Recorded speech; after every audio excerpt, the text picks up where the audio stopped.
मित्रांनो, आता समर राजवाडे सगळ्यात भयंकर घेणार निर्णय आणि अंशुमनला देणार त्याच्या पापाची शिक्षा, तर दुसरीकडे मात्र स्वानंदी फोडणार तिच्या स्वतःच आईचं थोबाड. तर नक्की काय घडतं हे पाहणं सगळ्यात जास्त रंजक ठरणार आहे. त्याच्यामुळे हा व्हिडिओ शेवटपर्यंत पाहायला विसरू नका आणि व्हिडिओवरती जर नवीन असाल तर व्हिडिओला लाईक करा आणि चॅनलला सबस्क्राईब करायला विसरू नका. तर नक्की हा व्हिडिओ शेवटपर्यंत पहा. तर मित्रांनो, फायनली आपल्या समरने आता अंशुमनला एवढी भयानक शिक्षा दिली ना की काही सांगायलाच नको. दुसरीकडे मात्र स्वानंदीने ज्या प्रकारे तिच्या आईचं म्हणजेच मंदाकिनीचं थोबाड फोडलं हे पण एक नंबरच झालं. तर नक्की काय झालं चला संपूर्ण अपडेट जाणून घेऊया. तर मित्रांनो, तुम्ही पाहिलंच असेल की ह्या अंशुमनने केलेला सगळ्यात मोठा मूर्खपणा म्हणजे आत्तापर्यंतचा की त्याने श्रुतसोबत लग्न करून तो तिथे आलेला असतो, म्हणजे सुष्मितासोबत. आणि या एवढ्या मोठ्या लग्नाला पाठिंबा कोणाचा असतो? त्या महामूर्ख मंदाकिनीचा. कारण की तिला असं वाटत असतं की तिची मुलगी जर एवढ्या मोठ्या श्रीमंत घरात गेली की त्याच्यानंतर तिला काहीच कष्ट करायची गरज लागणार नाही. पण स्वानंदीला हा ट्रॅप आधीच माहीत झालेला असतो की स्वानंदीला माहीत होतं की असंच काहीतरी घडेल. पण स्वानंदीने हा विचार पण केला नव्हता की सुष्मिताचं आणि अंशुमनचं कधी लग्न होईल म्हणून. आणि ह्या एवढ्या मोठ्या धक्क्यामुळे स्वानंदीला समजत नसतं आता काय करावं. कारण की अंशुमनने अगदी बरोबर ठिकाणी निशाणा साधलेला असतो. कारण अंशुमनला माहीत असतं की आता स्वानंदीच्या समोर काहीच ऑप्शन उरणार नाही. कारण की मी जर तिच्या बहिणीसोबत लग्न केलं तर त्याच्यानंतर मात्र एकच तिच्याकडे पर्याय उरेल की त्या चिंगीला घराच्या बाहेर काढून टाकायचं. आणि त्याच्यानंतर मग अंशुमनच्या डोक्यात हाच प्लॅनिंग असतो की मी ह्या मुलीला असंच एक दिवस घराच्या बाहेर बेदखल करेल. पण आता प्रॉब्लेम एवढाच असतो की त्या चिंगीच्या पोटामध्ये माझं बाळ आहे ना, त्याच्यामुळे त्याला काहीच करता येत नसतं. त्याच्यामुळे अंशुमनने खूप जबरदस्त प्लॅनिंग बनवलेलं असतं की स्वानंदीच्या बहिणीसोबत लग्न करून त्या घरामध्ये आलं की स्वानंदीला काही करून चिंगीला त्या घराच्या बाहेर काढावंच लागेल आणि त्याच्यानंतर तिला स्वतःच्या बहिणीची बाजू घ्यावीच लागेल.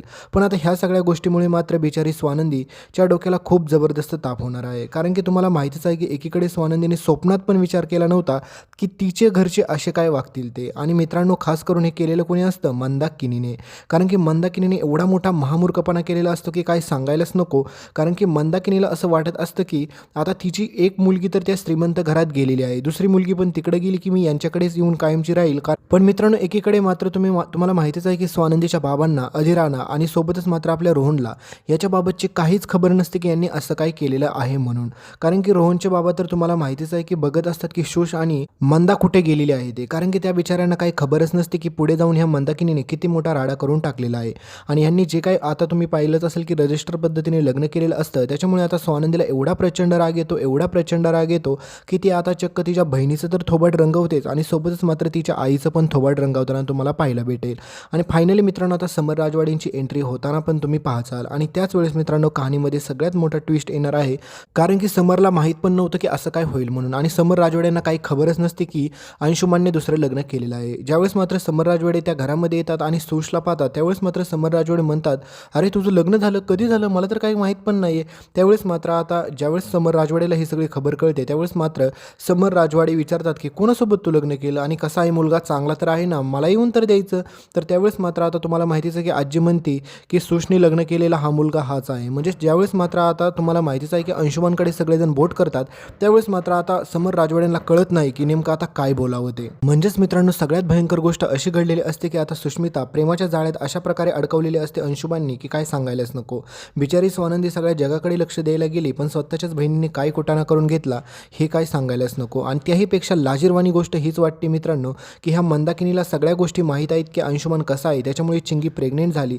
त्याने आत्तापर्यंत मुलीसोबत काय काय केलं आहे, मुलींसोबत, पण तरी देखील मात्र ह्या मंदाकिनीने त्या दोघांचं लग्न लावून दिलं. म्हणजेच मित्रांनो, ही किती बेकार परिस्थिती ह्या मंदाकिनीने केलेली आहे.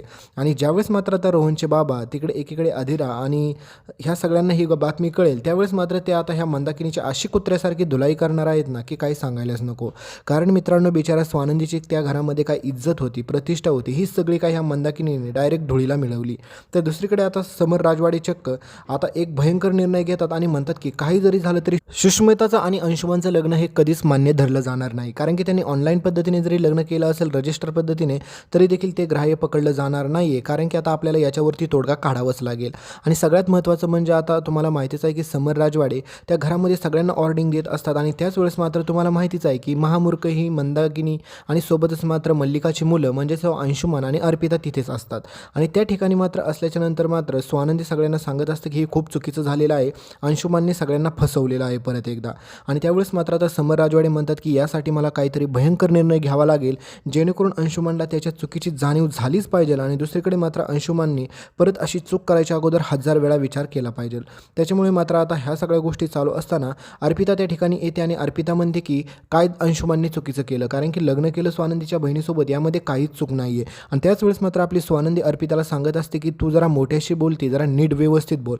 आणि त्यावेळेस मात्र अर्पिता हेच सांगत असते तिला की स्वानंदी हा आमचा पर्सनल मॅटर आहे, त्याच्यामुळे तू मध्ये बोलायची काहीच गरज नाही आहे. आणि त्याच वेळेस मात्र समर राजवाडे आपल्या स्वानंदीची बाजू घेतात आणि म्हणतात की त्यामध्ये बोलणार आणि त्यांचा तो अधिकार आहे, कारण की मी लग्न केलं आहे त्यांच्यासोबत आणि ती माझ्या हक्काने आणि नात्याने बायको पण आहे. म्हणजे हे सगळं बोलल्याच्या नंतर स्वानंदीला अजूनच जास्त बरं वाटतं, कारण की समर राजवाडे तिच्यासाठी स्टँड घेत असतात आणि संसाराच्या मध्ये मध्ये बोलायच्या गोष्टी तर तू करूच नको अर्पिता, असं म्हणून समर राजवाडे चक्क त्या अर्पिताला घराच्या बाहेर हाकलून देतात.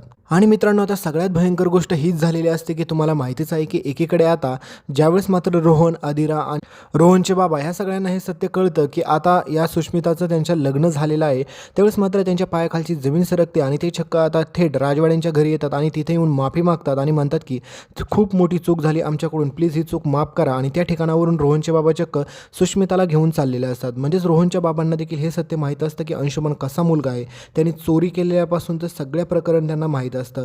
अंशुमनने त्यांना मारण्याचा प्रयत्न केला हे देखील सगळं प्रकरण माहीत असतं आणि त्यांच्या दोन्ही मुली आता त्याच घरामध्ये गेल्या, त्याच्यामुळे त्यांना आता जास्तच टेन्शन यायला लागतं. आणि ह्या मंदाकिनीने केलेला नालायकपणा आता तिला एवढा नडणार आहे की सांगायलाच नको, कारण की त्या मंदाकिनीला पण मित्रांनो घराच्या बाहेर कायमचं काढलं पाहिजे, कारण की तिच्यासारखी महामूर्ख व्यक्ती तर मी आजपर्यंत कोणतीच पाहिली नाही. कारण की एवढं स्वानंदी ओरडून सांगते की अंशुमन चांगला मुलगा नाही आहे, अंशुमन चांगला मुलगा नाही, पण हिने फक्त आणि फक्त पैशासाठी आणि प्रॉपर्टीसाठी त्या सुष्मिताला पण आता त्या अंशुमनच्या गळ्यात नेऊन बांधलं. आणि ही सुष्मिता पण किती हुशार तुम्हाला माहितीच आहे ना, की ते ह्या अंशुमनसारख्या मुलाच्या प्रेमात पडली. म्हणजेच मित्रांनो, एक पाहायला गेलं की अंशुमन एवढा क्रूरपणे सगळ्यांसोबत वागतो, ह्याने आत्तापर्यंत एवढ्या चुका केल्या, पण सगळ्यांना तरी पण ह्या अंशुमनसोबतच का लग्न करायचं आहे. म्हणजेच या ठिकाणी मात्र अंशुमनचा डोक्यात एकच प्लॅनिंग असतं की स्वानंदीच्या काही जरी झालं तरी स्वानंदीच्या मनाला एवढी घाण इजा झाली पाहिजे, त्यासाठी हे अंशुमनने केलेलं असतं. अंशुमनला एक गोष्ट परफेक्ट माहीत असते की मी जर सुशसोबत लग्न केलं तर हे स्वानंदीला कधीच आवडणार नाही आणि त्याच्यानंतर स्वानंदी माझ्यासोबत काही करू पण शकणार नाही, कारण की माझ्या साईडनी स्टँड घेईल ती माझी बायको सुष्मिता. म्हणजेच मित्रांनो, सगळ्यात बेकार ट्रॅपमध्ये फसवलेलं असतं अंशुमनने स्वानंदीला, कारण की आत्तापर्यंत स्वानंदीने सगळ्या काही गोष्टी व्यवस्थित हँडल केल्या होत्या, पण या गोष्टीमध्ये आता स्वानंदी मित्रांनो आपली पिछाडीवरती पडलेली आहे आणि तिला पाडलेलं आहे तिच्याच कुटुंबाने, म्हणजेच तिच्याच आईने. इतकी महामूर्ख आई कशी असू शकते कोणाची, कारण मित्रांनो बिचाऱ्या स्वानंदीने एवढ्या वेळेस प्रयत्न केले ह्या अंशुमनपासून मुलींना वाचवण्याचे, पण तिची स्वतःची बहीणच ह्या ट्रॅपमध्ये फसलेली असते. तर पुढे आता समर राजवाडे अंशुमनबाबत सगळ्यात भयंकर निर्णय घेतात आणि त्याला देखील बोलतात की आता तुला ह्या घरात राहता देखील येणार नाही, ते सुष्मितासोबत लग्न केलेलं आहे ते तर विसरूनच जा, आणि दुसरीकडे मात्र तुला आता चिंगीसोबत लग्न करावंच लागेल. आणि ह्या सगळ्या प्रसंगानंतर मित्रांनो आता समर राजवाड्यांचं डोकं चालणं बंद झालेलं असतं. दुसरीकडे मात्र स्वानंदीला तर आता काय करावं काय नाही हे समजत नसतं. आणि ह्या मंदाकिनीच्या तर थोबाड फोडायच्यापेक्षा पण हिची बेकार लायकी केली पाहिजे, कारण की मित्रांनो हिच्याबद्दल काय बोलावं यार, इतका राग यायला लागला हिचा, कारण की हिने एवढा मोठा मूर्खपणा करायच्या अगोदर एकदा तरी विचार करायला पाहिजे हवा होता. तर हे सगळं तुम्ही पुढे पाहाल, त्याच्यामुळे इथपर्यंत व्हिडिओ पाहिला असेल तर व्हिडिओला लाईक करा, चॅनलला सबस्क्राईब करून सोबतचं बेल नोटिफिकेशन ऑन करायला तर अजिबात पण विसरू नका. भेटूया पुढच्या येणाऱ्या इंटरेस्टिंग अशाच अपडेटमध्ये. धन्यवाद.